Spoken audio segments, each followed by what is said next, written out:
Well, it is a special series of a Trekzone conversation happening every month for the next few months. Today's guest, Lee Sargent, and we're talking Trek. There's a dimension beyond that which is known to man. A dimension as vast as space and timeless as infinity. It's the middle ground between shadow and truth, between science and ingenuity, and it lies somewhere out there. Beyond strange new worlds and the spirit that defines humanity. It's a dimension of imagination where the adventure never ends and the Trekzone begins. David Nichol himself, Richard Dean Anderson, thanks so much for your time. Australia's only astronaut, Dr. Andy Thomas. When you make a film, you don't know which ones are going to be classics and which aren't. Tim Russ, Connor Trenier, Grant Imahara, Larry Nemenchek. It's an absolute pleasure to be here.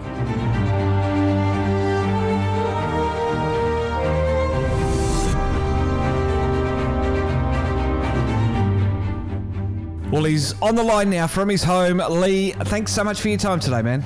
Yeah, thanks for having me on. It's been a long time coming. We just kept dodging each other. We did. I thought you were ignoring me there for a little while. No, not at all. It's just it's weird, isn't it? Because you kind of go, oh yeah, I'm free all the time, and then you're not. You're so exactly. not. We are far too busy, but that's okay. It. We are here now, and we're doing a new series or a little bit of a spin-off series for a Trekzone conversation. It's Talkin' Trek with Lee Sargent. Today we're going to give everyone a bit of an overview, a bit of a breakdown on what we're going to do. And I guess the first question, Lee, is what do you love about Star Trek? Why Star Trek? Isn't that an interesting question? Because I think it's the one which gets asked the most of the series in general, because people are so passionate about it. And I don't think it's funny actually, because I don't think other franchises get it, the same analysis. Like, I don't think anyone ever asks why are you such a big Star Wars fan, or why are you such a Battlestar Galactica head, or something like that. So I think the real reason behind that is that simply Star Trek has the better answer, in that it is, of course, that vision of the future which is hopeful.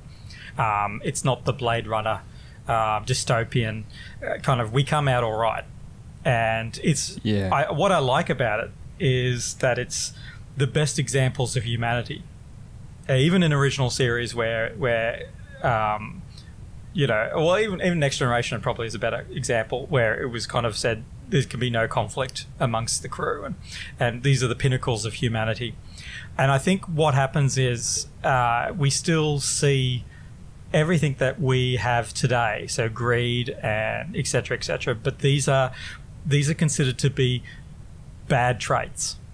And I think that's really important, that Star Trek gives that hopeful vision of the future, but also is a moral compass of saying, well, greed is a bad thing.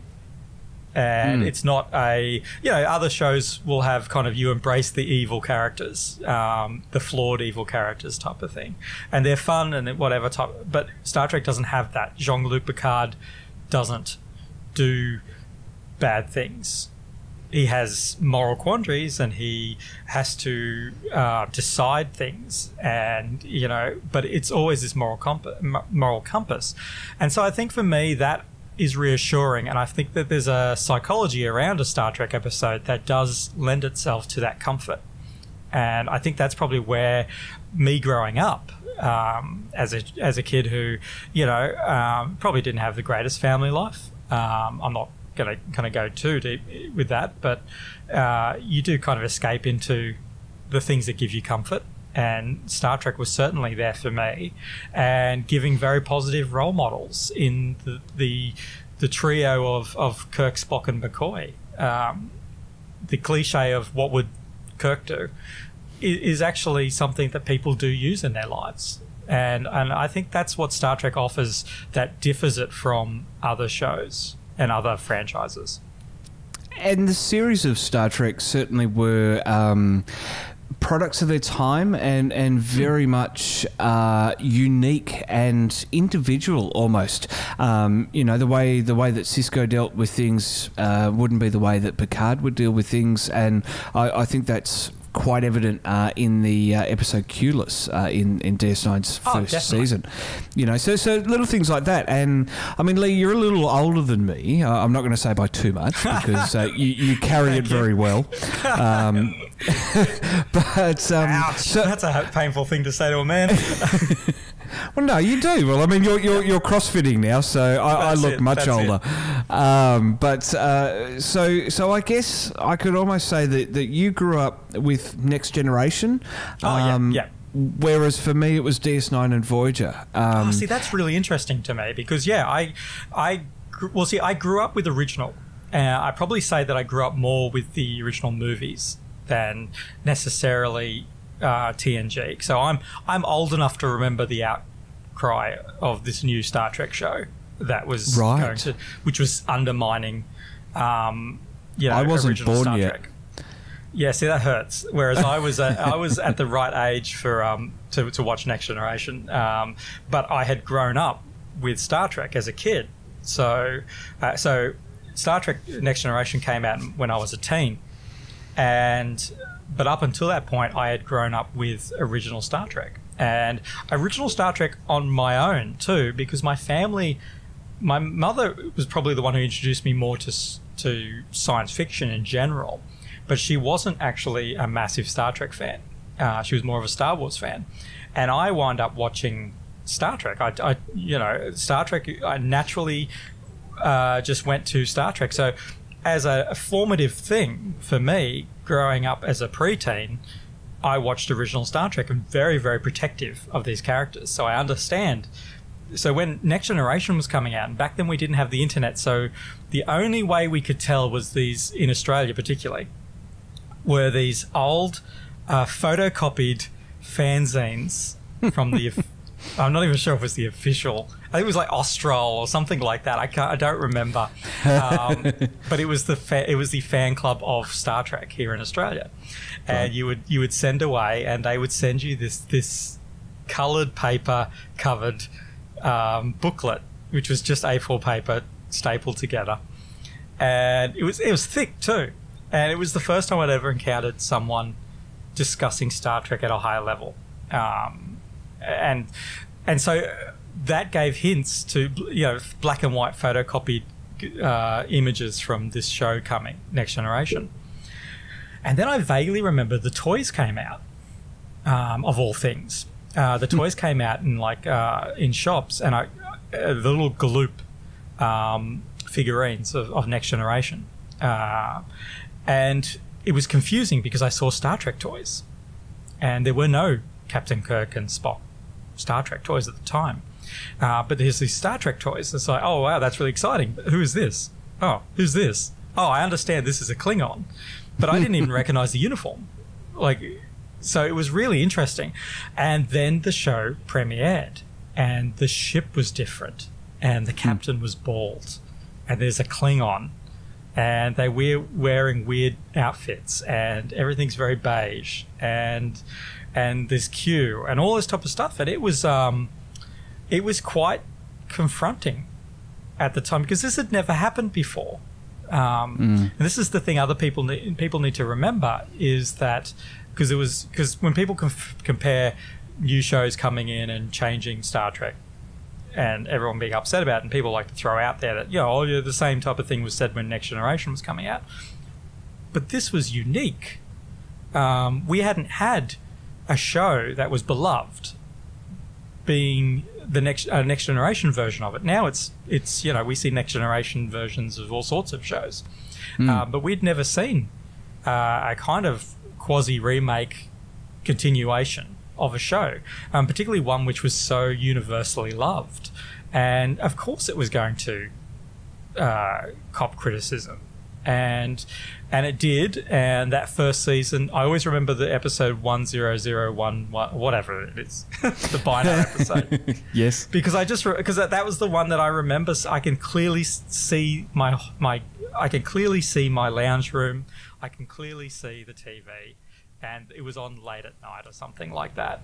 And I was watching, Star Trek late at night. First run Star Trek, which was so exciting.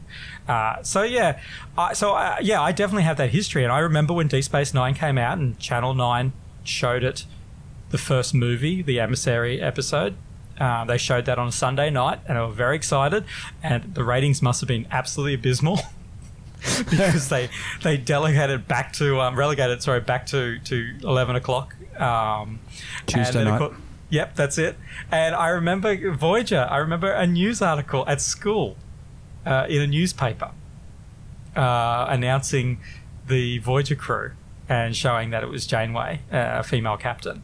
So that's my early growing up in the golden age of Star Trek, as many people refer to it, despite being an original Star Trek kid. Yeah, right. What about yourself? So you started with Deep Space Nine. I mean, what was that like to kind of... Did you start at the beginning, or did you start a season in and then go, what's this about? Or was it...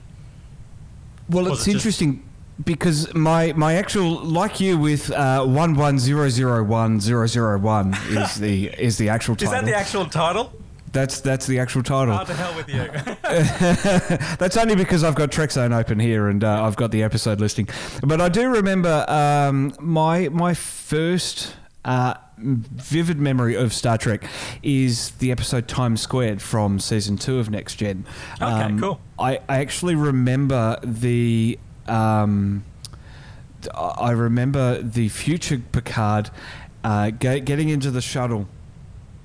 And the time vortex behind him, the special effect. And I remember because I was peeking out from behind the passageway because my sister and I because it was too scary for us kids at that time. So Mum and Dad would tape it and they would watch it later on. So my sister and I we'd wake up because they'd put us to bed and they'd go off and watch it at about 8:30 Wednesday or Thursday night, whatever it might be. We would actually wake up, sneak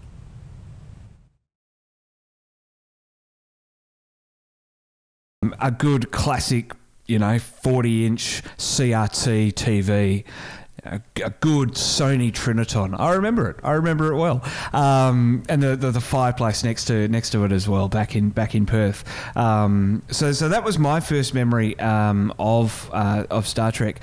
And then I think it was a few seasons. I think maybe another year went by before it was deemed acceptable for us kids. And then we started watching it. And what was really funny was that we started going to this fan club meeting at Murdoch University in Perth. It was called the Neutral Zone. And what they did was that they had... the organisers had a friend in the US that would tape the episodes off broadcast television, ship the VHSs to Perth, and they would exhibit them. Now that is terribly illegal, and it was quite rightfully shut down quite severely by Paramount at the time, which was a big disappointing thing because it was Friday night. You'd go to Murdoch University in a lecture hall. I mean, I was, God knows, 12, 13 at the time, so going into a university, big lecture hall, and it was very exciting. But yes, they quite rightfully shut it down, and that ended. Well, let me tell you about my first experience with Enterprise. I was living in Canberra at the time. I was working for a large company in Canberra. And my wife was working with the federal government, so she had a social group of kind of graduates. So she was going through the graduate program at the time. And I had a friend who I worked with who had a friend who ran a very, very big Australian entertainment website. And I'm not going to name them because I don't know how legal this was.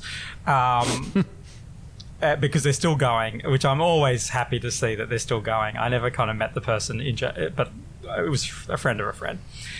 Anyway, I got my hands on a VHS copy that was for the media of all of these episodes coming of these shows, of the pilots and also the launch episodes of new seasons. So what it was Enterprise. Buffy the Vampire Slayer season 6 or whichever season it was that she came back from the dead. And something else. I can't remember what the other thing was. So anyway, I had this VHS copy. Now what it was a media version So it was for review purposes. And it didn't have any of the special effects. And it had kind of every once in a while, at the start of it, it'd say this is for classification and media, blah, blah, blah. Please don't distribute and stuff like that. And we had a bit of a screening party at my house. And I remember everyone was so excited about the Buffy the Vampire Slayer because everyone had been on the edge of their seats because Buffy had been killed and she was coming back. The and episode... this is how she would come back. I'll just jump in there, Lee, because the episode was bargaining. It's a 2-part season premiere from the 6th season. That's it. There you go. And I was excited about Enterprise, the pilot episode to Enterprise, Broken Bow. And it was really interesting because no one else in Australia had seen Enterprise at this stage. And it did have the music. It did have the opening. I know that was messed around with towards actual launch, but that was all intact. But some of the special effects weren't in place. So some of the optical shots, the optical effect shots weren't in place. So I think there was a couple of shots of the Enterprise which weren't there. And so it had kind of, it had like a placeholder text saying shot of the Enterprise. And I was just so excited to be seeing this Star Trek, and no one else was excited. And but yeah, I got to see Enterprise and I actually really liked it. I really, really loved Broken Bow, and I still have a great affection for Broken Bow because and I have that story to tell. I got to see it early, but it wasn't my first experience with bootleg Star Trek. Because my very first experience with bootleg Star Trek was my aunt used to go over to the US all the time. And I must have been very, very young, so I'm not going to date myself any further than I already have. Wrath of Khan. And it reminded me, because that same story of peeking around the hallway. We were staying at my aunt's place, and they started watching Wrath of Khan. And I have very, very vivid memories of Chekhov and Tyrell landing, like beaming down to the planet. And the ear scene. That is literally when we were told we had to go to bed. And it scarred me for years because it had this... And I was always reminded that it was just this... It has such a unique look and feel for that period of time. Everything was designed... that alien kind of the 70s, late 70s to early or mid-80s had this very kind of particular look and feel to science fiction. And I always remember that burnt into my memory but I realised, because my aunt was, and I didn't know what it meant until years later, my aunt talking about the fact that they had illegally imported this video, this VHS that they'd copied. It might have even been a Betamax or something like that. So, yeah. Stop dating yourself, Lee. I know.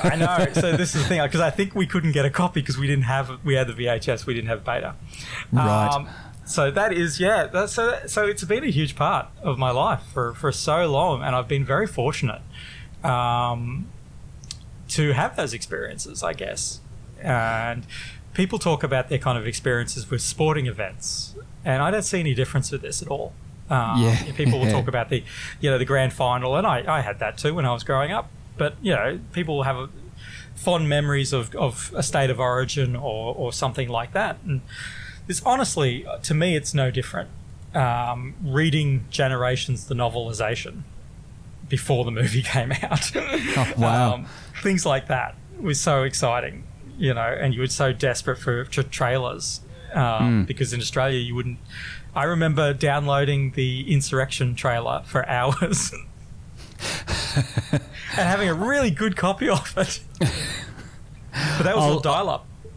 Yeah, I'll never forget a few years later, I would be... my grandparents used to live in a granny flat at the back of our main house, and so I'd have access to 2 dial-up connections. Oh, so wow. I would set off a WinRAR expansion volume where you would put 3.5-inch floppies into the drive, and it would create a 1.44 meg part of your larger file, and that's how I would zip things up. And I would literally run backwards and forwards. between my computer in my room, and Granddad's computer out there.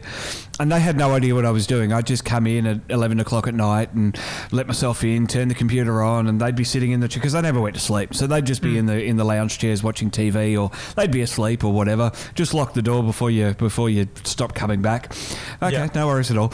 But even before then, I remember we as a family, and this is funny to bring this up now because I'm planning a trip to the US next year, which is the first time I'm telling you, Lee, in this recording. We're going to Star Trek Las Vegas next year. Ooh. So that's exciting. But we were there when I was 9 years old in 1995. There you go. I've dated myself. Yeah. But I remember it very well. The year I graduated high school. We did the West Coast of America, and we did Los Angeles, Anaheim, of course, Vegas, but also San Diego. And when we were in San Diego in January 1995, Voyager premiered. Oh, wow. It was the first time that, and it's the only broadcast, American television broadcast that I can remember actually watching. And this was cool because, Australia was always a couple of years behind American broadcast. Well, that newspaper article I was talking about, Voyager, came out, and I don't think it was until the following year, because that was my last year of high school. I don't think it came out until the following year here in Australia. I don't recall, because it was video, because I had to watch it on video. Yeah, I think Channel 9 was starting to get a little bit closer to broadcast with it. Okay. And because I remember we came back and it premiered on a Friday night at 8:30, I think it was. Okay, you see, I don't remember Voyager premiering, to be honest. Right. I remember... I remember Deep Space Nine specifically. But I don't remember Voyager premiering. I remember watching Voyager episodes. I remember... Sorry, I was going to say, at uni, I remember Channel 7 possibly had bought the rights to original Star Trek. Yes, that's right. Yeah, and Channel 9 had new Star Trek. Yep. And Channel 7 was sticking it to Channel 9 by playing original Star Trek at 11 o'clock at night at the same time. And I remember being at uni, and we would all go to one unit, because I was living in a student village, and we would all go to one unit and watch Star Trek. Wow. Yeah, have it on two networks. Yeah, well, that was I remember... And I remember then with Enterprise that they actually were airing it in the same week as America. Yeah. At Tuesday at 11 o'clock or Tuesday at 11:30. It was always after Nightline. And I would sit there and I would record it off air. There was a truck backing up somewhere around the place. I don't know if that's being picked up. So it was always after Nightline, and I would sit there and I would... Hugh Remington, and what an amazing man Hugh Remington is. I've now gotten the chance to meet him through work, but that's another story. So I would sit there and I would record these off air and take out the ads. So you do the record pause when it faded down to the break, and it was always a great moment when you played it back with the family on Friday night and there were no sync breaks from the end of the segment to the start of the next segment. Is there a time frame that you can be prosecuted for doing illegal things in Australia? Well, you weren't doing illegal things because you were recording a broadcast. No. Let's just say that hypothetically, Enterprise was one of the first shows that I hypothetically could have downloaded illegally. If I was, you'd set it overnight and download it. Star Trek Enterprise was the first Star Trek that I got to experience online. And we'll talk probably more about that when we get to that particular podcast, because it was a different experience to watching Next Generation and Voyager and Deep Space Nine. Voyager copped a lot of criticism, I know it did. But it wasn't the same kind of groundswell criticism that Enterprise copped, because there were just whole forums, and I was an active participant of what was it called? TrekWeb. The Trek BBS? Forum. No, TrekWeb. TrekWeb was TrekWeb closed, and I think was rolled into Trek BBS. Right. And I was an active member on TrekWeb, and yeah, it was a very interesting experience, very different experience, and potentially a tainted experience compared to the other shows that you would watch kind of in a vacuum. I remember, like, my first online experiences with Trek fan Trek fan communities was StarTrekFans.net, and then that got rolled into Trek United, and that was through season 3 of Enterprise. So that's when I really sort of discovered the internet and discovered other people. And I still remember having AOL chats. Yes, I am old as well. Yep. I had AOL chats with people in America. And that's how long I've been wanting to go to Star Trek Las Vegas. Well, it's interesting because I was freelancing. So I was working from home at the time when Enterprise was coming out. And so chat rooms, and I had a soundtrack forum I used to hang out in. And that would be, your water cooler conversations and stuff. And then I discovered TrekWeb, which was a very active board. And that was when Enterprise came out, and it was pretty vicious. Not probably to the levels that it is today. Yeah, and so it was pretty tame compared to today. But I remember, I always wonder whether or not that tainted my first watching of Enterprise, because I wasn't a massive fan after Broken Bow. Yeah, same. Because the next episode, they had, Porthos running around a planet without them checking anything and stuff like that. And I struggled with that because I was like, no, this is supposed to be smart. And that's just goofy silliness. But I remember it being savaged, nitpicked to a point where it was, and you kind of would read it and you go, yeah, I didn't get that the first time I watched it, but yeah, screw that show.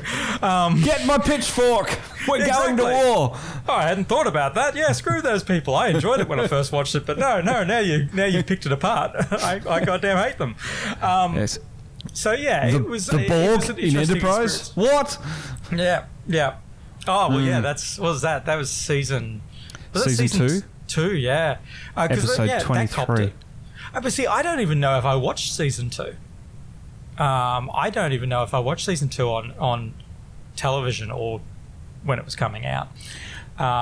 So yeah, that was an interesting experience for that. So, and of course, the movie's coming out. I remember all my friends being super excited about Star Trek Generations, only because I was super excited about it.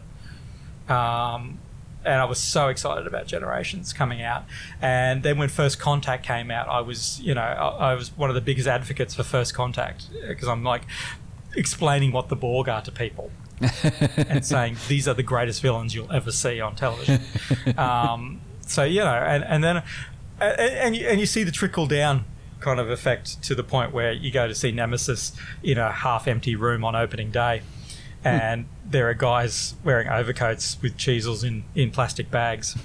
And you kind of go, right, this is where the franchise has gotten to. Yeah, and it's such a shame that's where that's how it ended up. That it almost seems like CBS and Paramount don't want to touch that era again. For me, it's crazy. And this is fine because this is a general Star Trek conversation instead of a focused one. But for me, it's crazy. There's money to be made. And I think they've made it aware of that now with the Picard show coming. But a Riker Troy series would have killed it. They, Voyager even going for another season. Even without Kate Mulgrew, because I know that the grind of it had been weighing on her quite heavily. But, following 7 of 9 or any of the other characters, into a spin-off series, people talk about fatigue, franchise fatigue.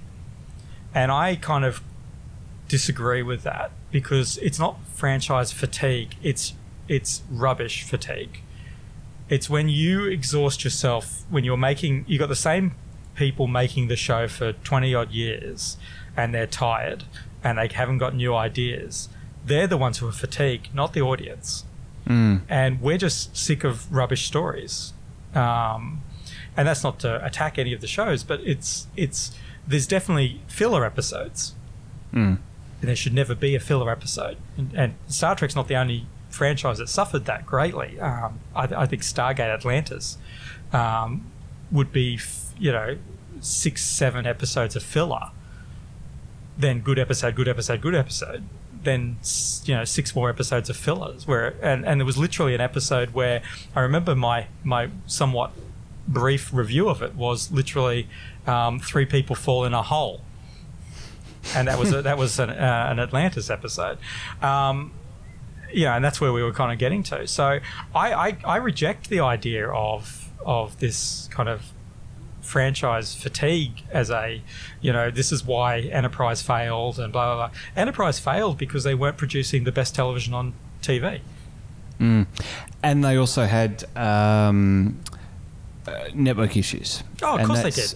And we'll touch on that in the Enterprise podcast and the Voyager podcast as well, because they were the first 2 series. UPN, wasn't it?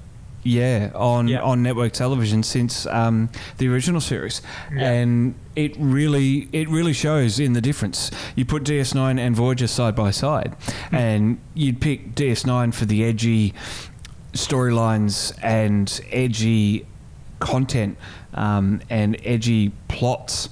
It's DS9 hands down, because they weren't limited. Well, they weren't hampered by network executives. Yeah. As much as I love network executives because of my work elsewhere, I think they're wonderful people. But I think that it's not... And that's another thing as well, that people say franchise fatigue, then they also say, well, it's UPN's fault and it's the network executives who were interfering and meddling with the creative process. But the other thing with it is that network executives don't work for the show. They work for the network, and they're there to get money from advertisers. And if people aren't watching the show for whatever reason, the advertisers are going to go elsewhere, and they're going to lose their money, and they're not going to be able to afford the series. So it's all joined in together, and for whatever reason, and there were, they were, what's the word? They were transposing the failings of UPN onto the flagship series, the series that were costing the most amount of money, purely based because sci-fi costs so much money to make. So Voyager and Enterprise were ripe for targeting, because there was nothing that they could do about their audience reach or their penetration into homes in America. And it's not like these days where Netflix wants as much content as possible, and so they'll pay whatever amount of money to get a new Star Trek show because, hey, there's built-in fans around the world. Back then, they had nothing. Oh, it was a cringeworthy thing. Now, the thing that I think is interesting too is that it does swing both. Like I don't personally. I think I always use shows like Breaking Bad as an example of a show that has just it transcends what it is. It is the absolute pinnacle, the highest quality. You may not like the show, but it's very well made, all that type of stuff. And I think that's always, to me, that's been the struggle with Star Trek, is we just, and I say we, isn't that interesting, is that we don't aim for better, and we don't aim for that. We aim for and this is to do a lot with, and I think Rick Berman, Brandon Braga talked about it a lot about Enterprise, and we'll talk about that. But just the grind of doing 26 episodes and just not having any time to prepare and not having any time to actually work on stories and stuff like that. Whereas, a show like Breaking Bad or Westworld is probably the example I use right now. It's very intricate, and they spend a lot of time. And I think Ronald Moore proved that could be done by going over to Battlestar Galactica and doing it the way that he wanted to do it. And Battlestar Galactica, for all its faults, was a game changer for science fiction television storytelling. So, yeah. But, I mean, obviously, yeah, we're going to get into all these in all the different shows. We'll be doing this for quite a few months, so we probably shouldn't get all our stories out right now. Well, it was really funny when I put that schedule together. The schedule's changed a little bit because the first one was coming out on the 18th of October, but that's okay. So I've worked out 14 months worth of content. Lee, are you excited for this? I am. I think I'm looking at the list actually, and I was like, and I realised that one of them is like we're doing the first 6 movies, and it's like I don't know if that's going to be. that's probably going to be a 2-parter because we're probably going to talk about that a lot because as I say, that's probably my favourite period of originals of Star Trek in general. But yeah, it's so interesting to kind of look at the franchise in general. By the time that we get to the end of it, we'll have probably 2 new series on top of Discovery, whatever Discovery winds up doing. Because we have, of course, the Picard show coming, and we also have the recently announced animated Lower Decks coming. Comedy. That should be interesting. Yeah, I don't know. I haven't commented on how I feel about it. I'm not entirely convinced yet. I don't know if we needed to go to comedy. I think that's... the cynic in me would say that that's a desperate ploy to combat the Orville. Because they've seen the popularity of the Orville. But because then I look at Star Wars and their animated shows are not comedy at all. Some of them are aimed at younger generations, obviously. But some of those early Clone Wars episodes are pretty adult orientated. Yeah. There's death, there's, and I would have preferred possibly they go down that path. I'll never forget, actually, I was trying to pay out on some of the great folks at the 501st Legion, the Redback Garrison here in Australia. I would interview them a few years ago and, pay out on them for having, kids shows and animated shows, and that's your TV series. Come back to me when you got real live action. And it was really funny because their response pretty much always was, have you seen the shows? Yeah, the show's messed up. It's really good. Yeah, and it's fantastic. And I binge-watched Clone Wars, and it was, sad when it ended. And then they came out with the next one and the next one, and it's an incredible ride. If you'd have told me when the movie came out, so they had that Clone Wars movie first, which was Jabba the Hutt's nephew or something, and Ahsoka is introduced in that film, and she's just so annoying. If you told me that I would come to love that character to a point where she's possibly one of my favourite characters in all of Star Wars, I wouldn't have believed it. But her journey through that show, and then to have her come back in Rebels and stuff like that, was just very, very exciting. So I would have preferred Star Trek aim more at that rather than going to a purely entertainment point of view. But then, of course, we have to remember that this is the initial series announcement, and they might look at it and go, you know what, it's going to be funny, but it's not going to be a comedy. Well, I mean, it's got a good pedigree. So it's got a writer from Rick and Morty, which I think Rick and Morty can be an extraordinary, surprising show. When if you watch the season finale of not last season, but the season before that, it's messed up. Like the last episode is very emotional and very, very well done. So it certainly has the potential to do that. I think pitching it though as a comedy in this initial kind of thing, they're very excited about it, and it's not an original idea. Like this, the idea's been kicking around for a while. I actually thought that Seth MacFarlane had pitched it at one stage. I know someone had pitched it years ago, saying that they really wanted to do a worst ship in the fleet type of show, and that it never took off because I think at the time the J.J. Abrams films were starting to be made and stuff. So I don't know. I mean, I'm not sharpening a pitchfork at this stage. Not yet. I don't know. Look, I haven't seen too much criticism, but then I kind of run for the hills. Yeah. sometimes when some of these things are going forward. So I don't know. I wouldn't have done it myself, but then in saying that, you know, I'm also not running a multi-million-dollar franchise. Yeah, that's right. So, you know, they know what they're doing. They know what they're aiming at. And I think that's some of the... I think you can get very caught up with headcanon and what you wish they would do. Exactly right. Well, I've got 14 episodes listed there, but at the rate we're going, we might never end this miniseries. They might just keep announcing new series. But I do think something that I didn't include there that I think should be included is actually Discovery, or not necessarily just Discovery, but these new series, these three series that are in production right now. I don't think that we should be leaving them alone for a long time. There's going to be so much information coming out. Oh, yeah, that definitely. Very possibly there might be a special episode in this series, so maybe early in the new year where we've got some great information. Discovery's back on the air, whatever it might be. So I think Discovery will be a little bit hard not to talk about because we've got the Paul McCartney Spock coming and stuff like that. So there's going to be way too much to kind of discuss. I just don't think we can wait until you've got it September or something next year. Yeah. That we'll get to to Discovery. Oh, May.